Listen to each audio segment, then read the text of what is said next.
Hey guys, this is Jason This Douglas. is Adam MacArthur, voice of Yuji Itadori. This is Derek Snow, the voice of Shinra Kusakabe. This is Phil Parsons, voice of Kenny the Ripper Ackerman. It's Merc Nguyen. You're watching Voice of the Heroes. Take it away, Flea Boy. What's good, everybody? You know who it is and what it is. And if you don't, it's the one and only one, Flea Boy Jetson. And you're watching Voice of the Heroes Podcast. So if you're tuning in for the first time, please don't forget to like, comment, and subscribe. And click that notification bell so you can be notified on any interviews, discussions from your favorite heroes and villains. Trust me, you don't want to miss a thing. So hit that bell. And today, joining us, we have a very special guest. He has impacted our culture with his voice for decades in shows like Pokemon, Yu-Gi-Oh!, G.I. Joe, Transformers, Teenage Mutant Ninja Turtles. He has narrated over 50, yeah, you heard me, 50 Star Wars audiobooks spanning both between legends and canon timelines. His work includes series such as Legacy of the Force, Fate of the Jedi, and the High Republic. Also, standalone novels like The Dark Disciple and Thrawn. My God, his ability to bring a wide range of characters to life has made him a fan favorite amongst the community and franchise. Let's welcome Marc Thompson to the show. How you doing? Hey, what an intro. Wow, thank you. I'm doing great. Hey, you deserve it. You're a legend. Now, we're going to, before we get to the juicy stuff, y'all, before we get to Star Wars and start talking, because that might be a long conversation, let's get to your time, your earlier years as Chazz and one of the main characters from Yu-Gi-Oh! And, he goes through a lot of major character transformations in DX. How did you approach voicing his growth from an arrogant rival to more of a complex duelist?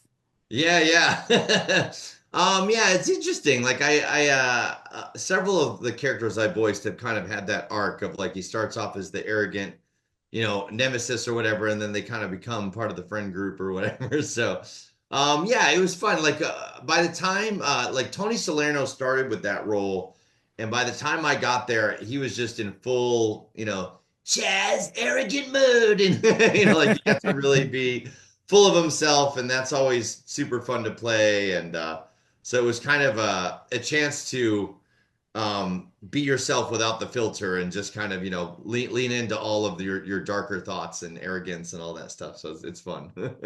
Chazz has some of the more memorable catchphrases in Yu-Gi-Oh! Which one was your favorite to deliver? I love Chazz it up. Like, and there was another one where there was some episode and it was like, it's like a Chazzberry pie or something like that. And I was like, what in the world? and that's crazy that's your favorite, because Chazz it up is, beloved among the fans of Yu-Gi-Oh! When you go to any of these conventions, do they come up to you or, with autograph, hey, can you put Chazz it up on here? Is that their favorite catchphrase? Yeah, it's definitely one of the more in-demand quotes that people ask for. So I get to do that one a lot. You also played another fan favorite, and Duke Devlin. Yeah. Duke Devlin. Yeah. He's very smooth and more confident personality than Chazz has. Yeah. Was the portrayal of playing like two different dynamic characters kind of fun for you, that you got to be a little more versatile on the show? Yeah, it's one of the things I love in general about voiceover is just that you get to explore lots of different types of roles, and you don't get like pigeonholed into just one thing, so like I love doing voices that sound like really crazy and just have different personality types, and so yeah, so it's super fun and it's super challenging. I did Duke before I got to do Chazz, so it was really interesting. It was really cool. Duke has a huge cult following among the Yu-Gi-Oh fans, right? Was you surprised how popular he became? Yeah, I had no idea about that until somebody showed me, what is it, Yu-Gi-Oh! Abridged or something like that, and it's like it was like Duke with the like I'm bringing sexy back or whatever it was, and I was like, oh no. So yeah, it was pretty fun. It's been fun getting to meet people lately that are Yu-Gi-Oh! Fans, because we're kind of coming off of this like 25th anniversary, and it's really wild to hear people's stories about growing up with it and playing the games and watching the shows, and it's really special. Speaking of growing up with Yu-Gi-Oh, right? I felt like coming up as a 90s baby, like there was Yu-Gi-Oh! And for some reason, I don't know why I felt like this. I don't know if they came on at the same times or on different channels. I'm pretty sure they didn't. But then you had Pokemon, right? And I Oh felt like yeah, they was yeah, yeah. always like the rivals of each other Oh, for that's some funny. reason. I don't know why I felt like that. But if you look at the cast, right, a lot of y'all that played in Yu-Gi-Oh also played in Pokemon Yeah, yeah, yeah. as well as yourself, right? And you voiced multiple characters in Pokemon. Did you have a personal favorite? I mean, Gengar has become a favorite just because he's so mischievous and just, I feel like there's certain ones that certain of the creatures especially that I feel like I can play with their personality a lot. And so Gengar's got that huge smile, so it's like Gengar, Gengar, like, and he just that kind of mischief and that twinkle in his eye is super fun to play with. So he's my favorite. And my second favorite is Executor because he's like this three-headed, palm tree, and he's kind of like his eyes, like one of his eyes look like really like he just woke up and he's kind of like, and he's kind of like a little dopey. And so I really like doing him as well. So That's awesome. I yeah. want to ask you, because I see that you made facial expressions while doing Oh, these yeah. characters. When you're like in straight attack mode in the booth and you're giving your performance, right? When you first started doing it, did it feel a little awkward when you got to Pokemon? Like, you want me to do what? Like, Yeah. direct you, or did you improv any of it? Well, there's I mostly do the creatures on Pokemon, so there's not. I mean, there is improv, but it's you're kind of locked into like what their name is, So it's like you can say the first syllable or the second syllable or both, or so. But we would sometimes like improvise little like giggles in there or little cries or little if it's like a if the attack move is doing something on screen, we'll try to kind of rhythmically sync up with that. So that's always fun. But yeah, it was very strange. It was like, so wait, what? Like, they just say this one thing over and over again, really? And it definitely took some getting used to, but I sometimes share this story of that, like, in acting school, the very serious, thespians and whatever, one of the techniques we learned was Meisner. And Meisner's whole technique is that the words are not important, it's the intention behind the words. So we would do this acting exercise where you would look across from your partner and you would just say one word, like one phrase over and over and over again. So we might say like, Yankee hat, Yankee hat, Yankee hat, Yankee hat, and you would just keep saying that over and over and over again.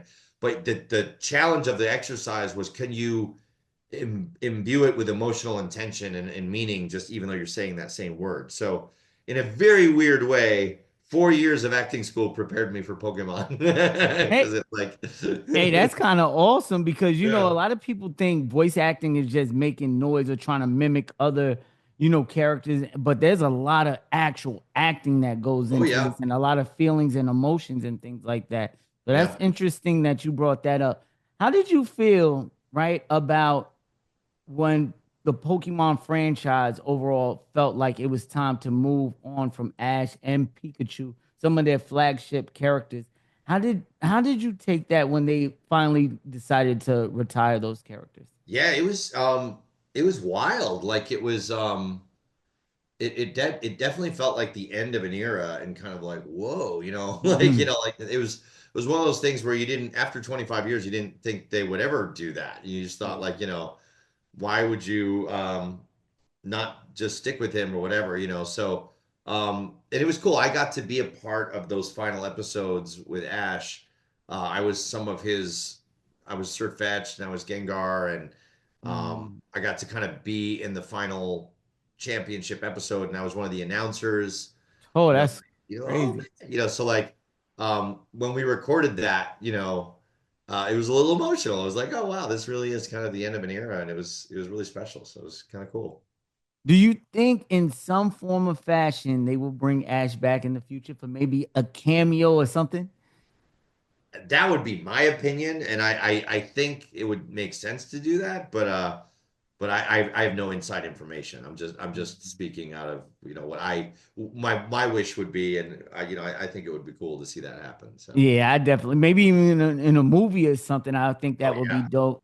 Speaking of that, what do you think makes Pokemon such an enduring and beloved franchise after all these years? After 25 years, it's like still one of the biggest IPs in the world when it Yeah. comes to toys and shows and things like that. Yeah, it's I don't really know. Like I think it is kind of this amazing phenomenon to watch and be a part of. It's like holy cow, like when you see even now like news reports of people like rushing the shelves and like buying up all the cards when the new sets come out. It's like how is it still this much in demand? It's like wild. Yeah. Um, I think part of it is just the sheer number of Pokemon and the details, and kind of like the thrill of, catching them all and like trying to, like figure out all the different monsters is cool. I'd like to think that the show had a part of it, and I think the show has some really great messages about friendship and about perseverance and kind of kindness and teamwork. And so I'd like to think that that's some small part of the equation in there. Obviously it's probably more about the hollow foil core, the card in this rare one, so and then the video games are great, and I think Hmm. that's maybe just from a pure business standpoint, the fact that it's able to be successful as a show, as a card game, as a video game franchise, multiple video games, like like the ones for the Switch, but then also like Pokemon Go. It's like each one of those things have soared in popularity, and they were each one of those things were done really, really well. So it's rare when you've got an IP.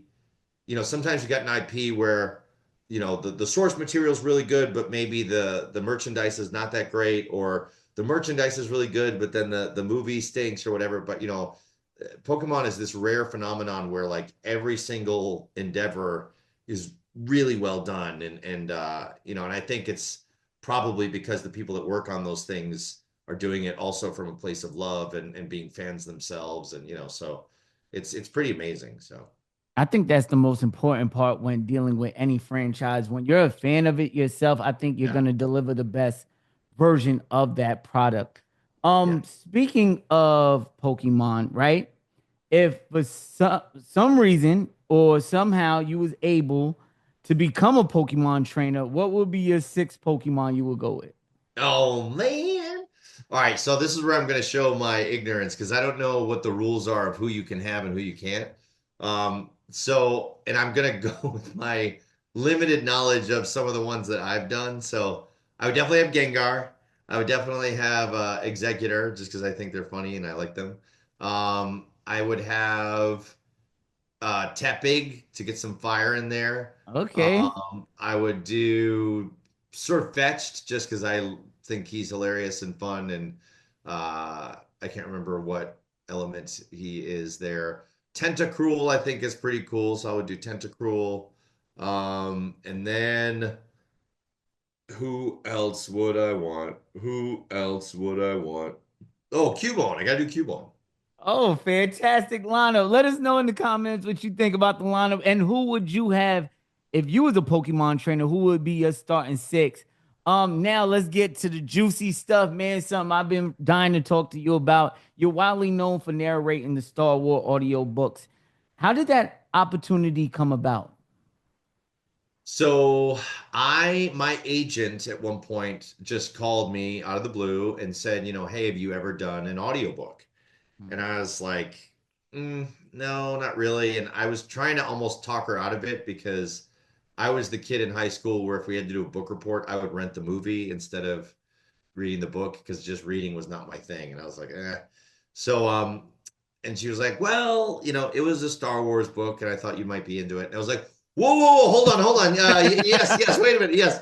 Because I'm a huge Star Wars fan. So I auditioned for it, and they liked me enough that I got it, and so that was like somewhere around 2005, 2006. And I've been doing them ever since. I'm getting ready to do one right, now. I'm working on one right now. So it's been almost 20 years, and I'm incredibly grateful because I love it. Like it's like now even to the point where I'm like, oh, this is why people like reading. Like reading's fun, 'Cause I was like, man. So it's just, getting to play in that galaxy far, far away is probably one of my favorite things I've ever gotten to do. So it's really cool. That is amazing, man. I am so happy for you. I really love that. How do you differentiate so many Star Wars characters while narrating?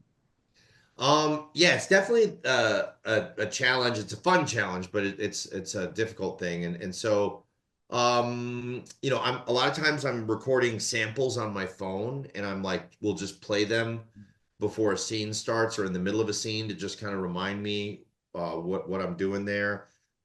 If it's characters that have appeared in the movies or shows, I'll try to get as close as I can to emulating what they did there.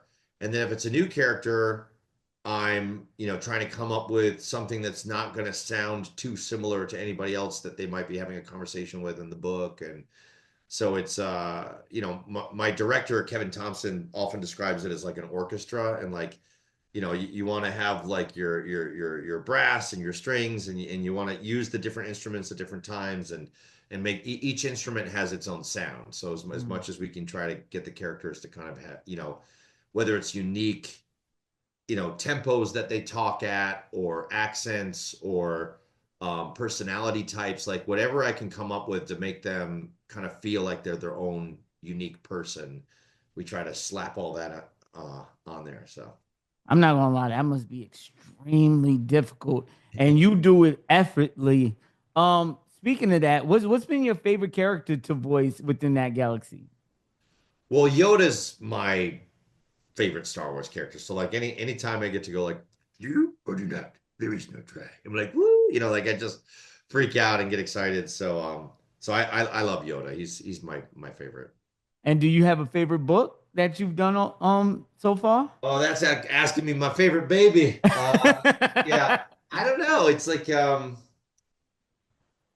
yeah, I don't know that I could pick. It's like they're So many, right? there's so many. Yeah, I mean, I will say I'm pretty partial to the High Republic books just because I feel like they're so well written, and they kind of really delve deeper into the mystery of the Force and how the Jedi interpret the Force and interact with the Force, and so those books are really, really special. They're all great for different reasons, but the High Republic books in general are some of my all-time favorites just because they get so deep into the lore of the Jedi and light versus dark and I love that. amazing stuff. So it's really And cool. this is actually a great question that I didn't have on here, right? That just came to mind. If you can grab any, because I read that you did Legends and the canon version. Oh, right? yeah, yeah, yeah. But if you can grab any story or character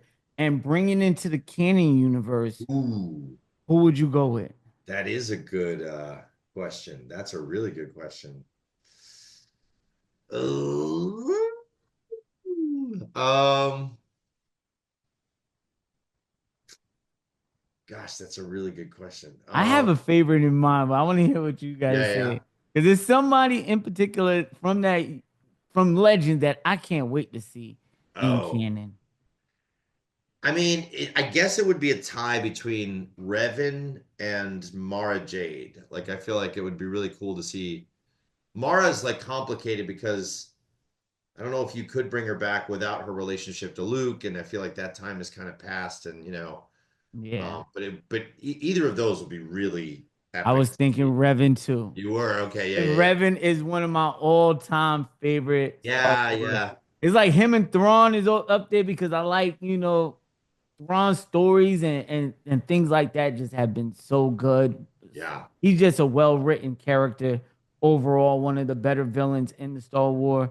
Don't get me wrong, Vader will be top of the Yeah. top. He's the best villain in fiction, period. I feel like the most iconic. I feel like him and Joker for Oh iconic yeah. villains are like neck and neck. Like everybody knows who they are, even if they Yeah. didn't watch Right. Yeah. the joint. But that's an interesting choice. Now, if you could choose between anime, Western animation, or the audiobook narrative narration that you've done, which one would you say is your favorite? Oh man. Oh, that's another tough one. Um, I will say the Star Wars audiobooks mainly because of Star Wars. Like I grew up with Star Wars. I love Star Wars. So like it'll be hard to top that because that it's just, I have such a personal connection to it, but there's so much that I love about the animation work I've gotten to do as well. And, you know, um, the audiobook work is a lot harder to do. So, Mm, um, and it's not as like it's reasonably well known, but it's not as well known as like Pokemon or Teenage Mutant Ninja Turtles or whatever. So, but so like from a work standpoint, animation is easier to do. So like, but I find the audiobooks a little bit more rewarding because it's Star Wars and because um there's a little bit more for me to do. Like sometimes when you're doing animation, it's like I'm there for an hour, I do my lines, and then I might not see it again, or maybe I will. So, but the Star Wars books, there's a huge investment into it. So when people like the audiobooks, it feels special because there's a lot of me in the audiobook. Like they're sitting listening to me for 12 hours. So that feels like you're more invested in what I brought to the table than if I were to do 6 lines in an episode of, some show or whatever. So but I am grateful for both. I love doing both. So it's a very tough choice to make, and it's just narrowly, I would say, the Star Wars audiobook. So that's fantastic. All right, before we get off the Star Wars topic and move to iconic villains that you've played, give me your top 5 Force users of all time. Who are your top oh 5? all right. So you go Sith or Jedi. Top 5 Force Okay, users. well, I'm a Jedi guy, so they're gonna all be Jedi. Ooh, this is hard. Okay, wait.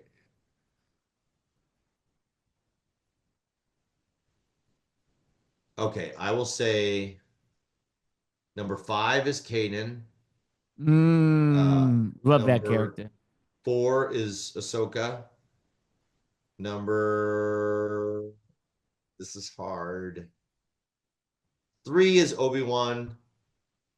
2 is Luke, and Yoda is number 1. Okay, I'm surprised you ain't put Anakin up there. Oh yeah. I'm surprised you ain't put Anakin, but that's still a good list. Yeah, And I yeah, yeah, love yeah. Ahsoka. Ahsoka got a lot of hate in the beginning, but I think people are starting to like, Oh, love her more and more with the yeah, more yeah. stories she's in, and she was excellent in Rebels. I think, Mm-hmm. her standalone show right now on Disney Plus, I think is one of the better few that they put out. Oh yeah. So, Agreed. I love that character.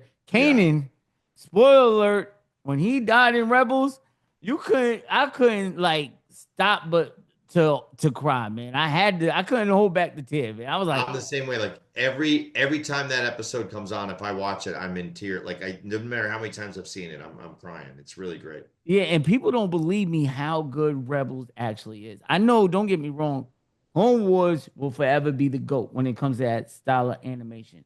Yeah. But I will put Rebels like right behind it and then Bad Batch. But Yeah. to me, I feel like Rebels, man, is so really good. And I can't wait to see them reunite on the live screen. Just to see what they do with them characters. But let's go forward to, some of the more iconic villains you voiced over the years. You have Megatron from Transformers, Shere Khan from Jungle Book, which is crazy. G.I. Joe, my God, you played about every villain on that show. Cobra Yeah. Commander, Deathstroke, Zartan.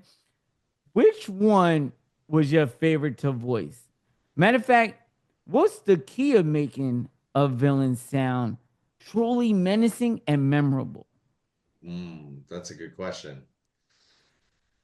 Oh man. Gosh, that's hard.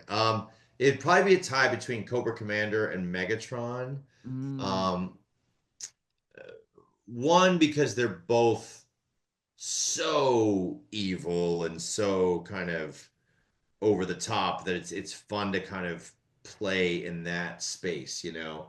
But two, it's like growing up with the originals. It's that one of those pinch me moments, like, oh, I can't believe I'm doing this. You know, this thing. 'Cause I used to That watch these call shows must have growing been up, you know. amazing for you. That call had to Yeah, be crazy when you got those calls. it was really cool. Yeah, yeah. So yeah, and I think like maybe it goes a little bit back to what you were mentioning in the beginning, but like I think like making sure that you find ways to connect the emotion to whatever it is they're saying, because it's easy to make it about just the voice, but like if you're really thinking about what they're saying and why they're saying it, and like uh like Cobra Commander like would sometimes get frustrated, and so like hearing him panic a little bit makes it fun for the Joes to win when he's like, no, get away from me, like he's just really upset or whatever. And then Megatron just really being like, just kind of single-minded and very intimidating. Like, I did this like very, almost a mix of Frank Welker's and Optimus Prime. Bring me the old spark. Like just kind of making him as like low and menacing and kind of gravelly as I could, I think. And then thinking about whatever, the scene was, and making sure that he's connected to the scene, and not just the voice, but like the intentions behind the voice, I think was maybe helpful. So.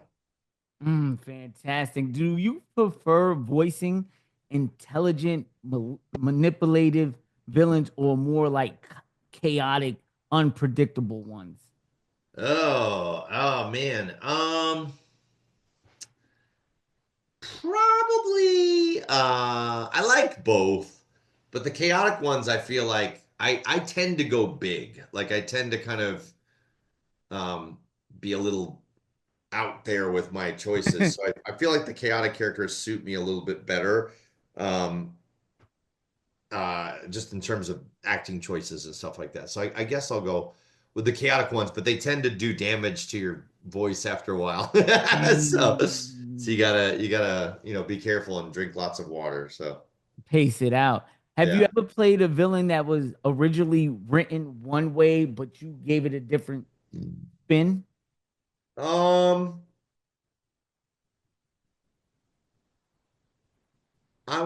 well, I don't know if yes and no. Like I think you always want to be in service to the script. So I don't want to like go it so far away that it goes against how they were written. But I do think there's times where I've come up with choices that were maybe unexpected or not the obvious way that someone might play a particular character. So yeah, so I think I've done that certainly, and a lot of times those are collaborative decisions made with the directors, and kind of arrive on it together. Fantastic. But yeah. Now, our next character that you voice, right, holds a near and dear spot in my heart. Excuse me. He's one of the like fan favorite characters in Teenage Mutant Ninja Turtles. We're talking about Casey Jones. I grew up with Teenage Mutant Ninja Turtles, so he was a huge part of my childhood, from Yeah. action figures to me walking around with a hockey stick trying to attack my cousins, things like that. He was a huge influence on me being a little badass when I was younger. But were you a fan of the Teenage Mutant Ninja Turtles before voicing Casey? Oh yeah. Yeah, like I mainly from the cartoon and the live action movies. But yeah, I was a big fan, and that was, I've been really blessed. Like you know, G.I. Joe, Transformers, Teenage Mutant Ninja Turtles, Star Wars are all stuff Classics. I grew up on, and so I'm drawing from my love of those things as I'm, doing it. So yeah, that was one that I remember very specifically. That one, I was walking down the street, walking back to my apartment, and I got the call, and they were like, would you like to play Casey Jones? And I was like, oh yes, thank you, thank you. And I kind of little, misty-eyed and teary on the street, and that was the first one. Like I got other voiceover jobs before that, but that was the first of those series of franchises that I grew up with and got to work on. So the fact that I got to do that was that was the first one of those where it's like had that personal connection for me that was really, really special. So it was really cool. That is amazing. What was the recording process like for that? Did you get to record with the other cast members?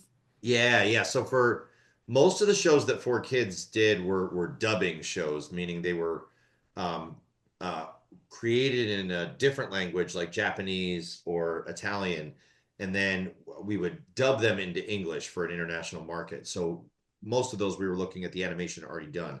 But for Turtles, it was prelay, meaning we lay down our voices ahead of time, and then they were animating to what we were doing. So we had a lot more creative control. We could, you know, ad lib things. We could, play off of each other. When we recorded it, it would be a big booth as opposed to a small booth, and like 4 or 5 of us would be in there at a time, and we would play the scene the way you might on stage or something. So you could really, if Mikey said a line a certain way, I could like make fun of the way he said it, or or if like Raph was getting in my face, I could feed off of that energy and kind of push back the same kind of intensity. And so it was a really cool way to work, and it was a very unique experience because most of the time you don't get to do that. So it was really fun to be able to play off of the other actors. Now, I didn't do no research on it, but I'm gonna well, I'm not gonna make an assumption, but I'm gonna ask, was the turtles that voiced the actors that voiced the turtles in that series, were they the original voice actors from the 90s? No, we were all new. So it was Oh, okay, yeah. so it was But a complete reboot. yeah. But I think Kevin Eastman, I always get confused if it was Peter Laird or Kevin Eastman, but one of them was involved with our show. Like they kind of came on and were consulting, or kind of, we were running stuff by them, and the animation style and the stories were much closer to what the comic books were than maybe the 80s cartoon, because the 80s one was leaning a little bit more into like comedy, and we had plenty of comedy in ours, but it had a bit of a darker graphic novel tone to it, and Yeah, set ours the one apart. beforehand I felt like was gearing towards kids Yeah, because of the toys. Most early like 90s, late 80s cartoons, they would basically be for toy purposes to right. market the Yeah. toys. So they would make big robots or certain vans and things like that so they can market to the kids and Yeah. things like that. Now, if Casey had to team up with one of the turtles in a solo adventure, who do you think he'll work best with? Well, he tended to get paired up with Raph a lot, and it was always fun to do a lot of kind of their, tough guy trying to outdo each other. I also liked, Mikey, so I'd like to get paired up with Mikey sometimes, because I like Mikey's sense of humor and his goofiness and stuff. So it was pretty fun. Before we move on to the last few questions, because we gotta let you go soon. They have in production right now the Last Ronin adaptation live action. Uh-huh. Now they said, I don't know, I can't confirm anything because I'm not part of the movie, but they said Right. it's gonna be rated R. How do you feel about the Last Ronin being rated R in a live action adaptation of the comic book? I had not heard that.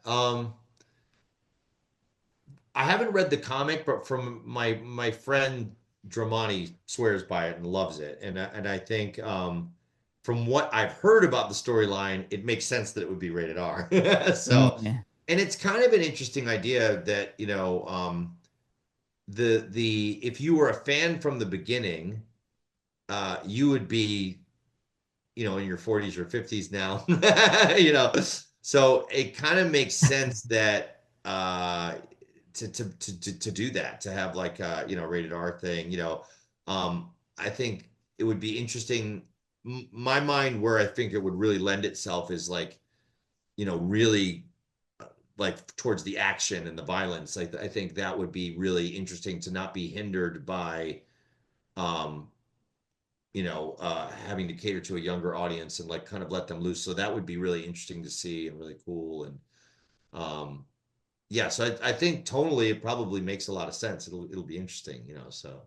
Yeah, I'm really excited for this movie. I can't wait. It's one of my most anticipated movies that they're working on, besides like something like Doomsday that was announced yesterday. Oh yeah. Huge. So, I'm a huge Marvel fan at heart. But let me ask you, what are you a fan of besides Star Wars, right? If you can voice any existing character in fiction, whether animation or gaming, who would it be and Yeah. why?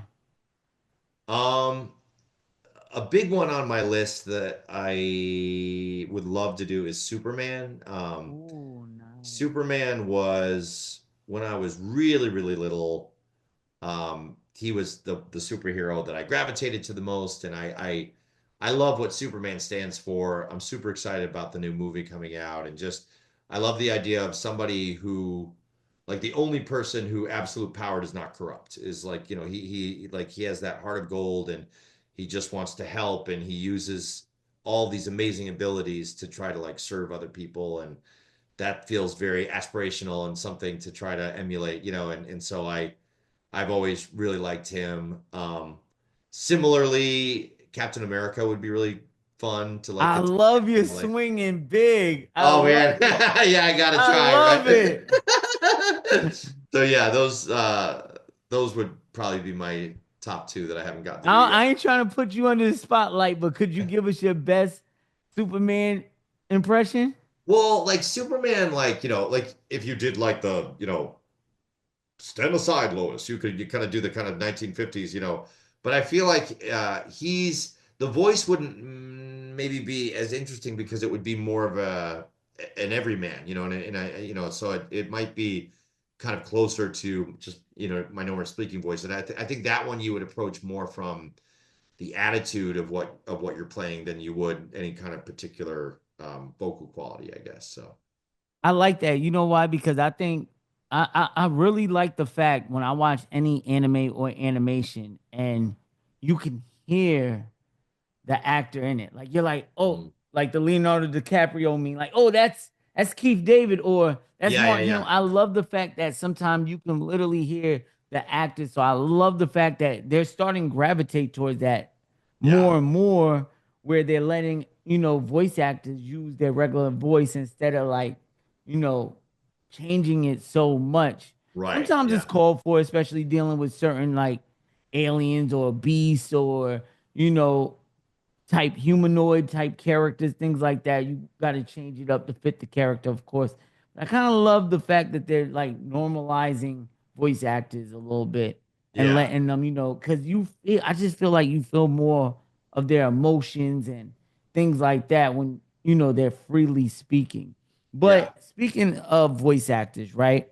Before we let you go, what is your Mount Rushmore of voice actors? Now, you get 4, right? 4 goats. These are going to be people that maybe either inspired you to do what you do, or you looked up to, or maybe a peer that you highly respect. But who is your 4 goats on your Mount Rushmore? Oh man. Okay. I mean, I do have to go with Mel Blanc just because, watching the Looney Tunes ones and then finding out, wait, he did that one? That was really cool. Mark Hamill, like, obviously I was introduced to him from Star Wars, but his voice acting is amazing. And like when you hear his Joker or when you hear him on regular show, it's like a lot of times you're like, wait, that's the same guy. And he's got such a great range. And so I really looked up to him. I don't know if he would consider himself a voice actor, but Robin Williams was one of my like, Ooh. you know, like when I saw Aladdin, I was like, amazed, and then the beginning of Mrs. Doubtfire when he's just doing all the different things, I was like really, really, blown away by him. Gosh, and then who I might have, these aren't necessarily like from bottom to top, but like, I mean, there's many, many one. Like, like I really like Frank Welker. I like Peter Cullen. So I might sneak the both of them on there and make it 5 instead of 4. But yeah, I mean, there's many that I really admire. But like the ones that like do lots of different, Hank Azaria is pretty amazing, and just like when they can do lots of different types of voices, that's when I feel really impressed and really blown away. So That's amazing, man. I love it. I love your list, especially Mark Hamill on there, man, because I felt the same way when I finally grew up and I found out he was the Joker. I said, you're telling me Luke Skywalker played, like, I was blown away by that. I couldn't believe it at first. I had to like really see it to believe, like I had to see his name on the casting to like believe it. And that was just phenomenal. So his range just from the Joker to Luke is insanely long. Yeah. Now, before we get up out of here, are there any upcoming projects or conventions you're able to talk about? Yes. They did. I think I'm in the clear on this because they did just announce it, but we're going back and recording a lot of the Legends Star Wars audiobooks. And we just did Shadows of the Empire, which is kind of a big deal because that was a real favorite of a lot of people. And so we just recorded that. So I'm excited for that. Let's go. Summer, yeah. I'm working on another one that I don't know if I can talk about yet, so I won't talk about that one yet. There's this, I keep trying to hype this one because I feel like not a lot of people know about it, but there's a show on Roku, and I think it might be on HBO Max as well, but it's called Hero Inside. And it's a really cool, almost like, Pixar style CGI animation. And it's like high school kids that are able to summon heroes out of comic books. And so it's similar to like a Yu-Gi-Oh or Pokemon, but it's got that action comedy vibe, and it's really, really well done. So it'd be cool if people check that out. And then I've got a ton of conventions coming up. I'm going to be in Denver at the end of April. I'm going to be in Waco beginning of May, Boise end of May, Anaheim beginning of June, and I think Minneapolis, and then a bunch of other ones as the year goes on. I'll be in Atlanta in July. So yeah, a lot of cool stuff coming up. So. That's what's up, man. You working hard, man. Let's get it. You gotta let me know when you come to Tulsa, man. Let me know. I would love that. Yeah. Yeah, you definitely gotta let me know. Yet. And Heroes, Villains, this has been our episode with Marc Thompson. Make sure you like, comment, and subscribe, and let us know who would you like to see next on the podcast. Also, don't forget to love yourself, pass that love on, and love others. And if nobody told you so, just know your boy love you. And we're out of here. Sing it with me, pretty Cali, pretty Cali.